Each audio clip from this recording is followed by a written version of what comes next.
আম্মা জান আয়েশা সিদ্দিকা রাদিয়াল্লাহু তাআলা আনহা, একবার আম্মা জান আয়েশা সিদ্দিকা রাদিয়াল্লাহু তাআলা আনহার মনটা বড় ভালো। এমন সময় রাসূল সাল্লাল্লাহু আলাইহি ওয়াসাল্লাম তিনার সামনে যখন আসলেন, আম্মা জান আয়েশা সিদ্দিকা রাদিয়াল্লাহু তাআলা আনহা তখন রাসূলকে বললেন, ইয়া রাসূলুল্লাহ ওয়া ইয়া হাবিবাল্লাহ, হে নবীজি, আজকে আমার মনটা বড় ভালো, আপনি আমার জন্য একটু দোয়া করেন। সুবহানাল্লাহ পড়েন। অর্থাৎ আম্মা জান আয়েশা বলল, ইয়া রাসূলুল্লাহ, আপনি আমার জন্য একটু দোয়া করেন।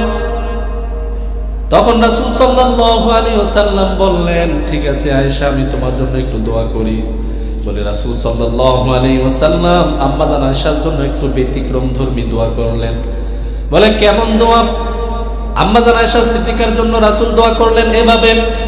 কোরআন পারের মুসলমান আমার ভাইয়ারা, অতীব গভীর মনোযোগ দিয়ে শুনবেন। রাসূল সাল্লাল্লাহু আলাইহি ওয়াসাল্লাম আম্মা জান আয়েশা সিদ্দিকার জন্য দোয়া করলেন, আয় আল্লাহ, আমার আয়েশার জন্য আমি দোয়া করতেছি।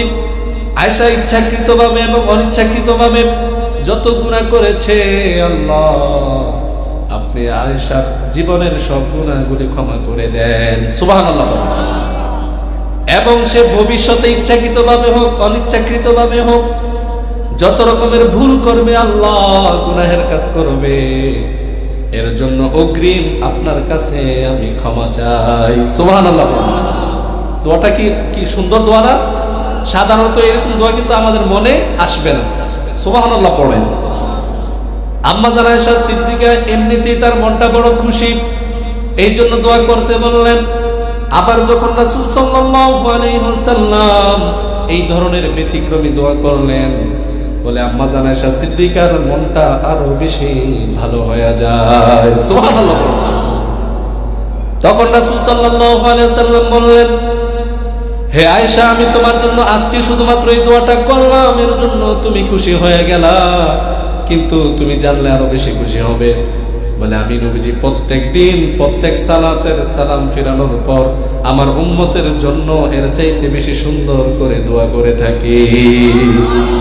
আল্লাহকে যে পাইতে চায়, হাজিরতে কে ভালোবেসে, আল্লাহকে যে পাইতে চায়, হাজিরতে কে ভালোবেসে, আরশ কুরসি লৌহে কালাম না চাহিতে পেয়েছে সে, হাজিরতে কে ভালোবেসে, আল্লাহকে যে পাইতে চায়। ঠিক কিনা বলেন?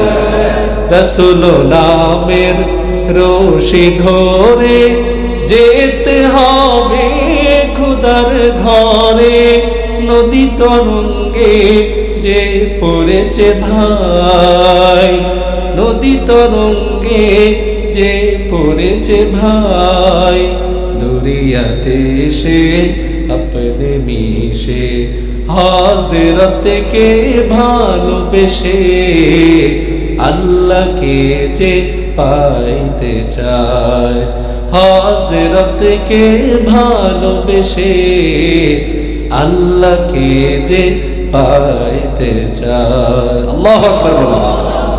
এই জন্য আমার ভাইয়েরা, রাসূল সাল্লাল্লাহু আলাইহি ওয়াসাল্লামের জন্য আমাদের অন্তরে মুহাব্বত ভালোবাসা রাখার দরকার আছে না নাই?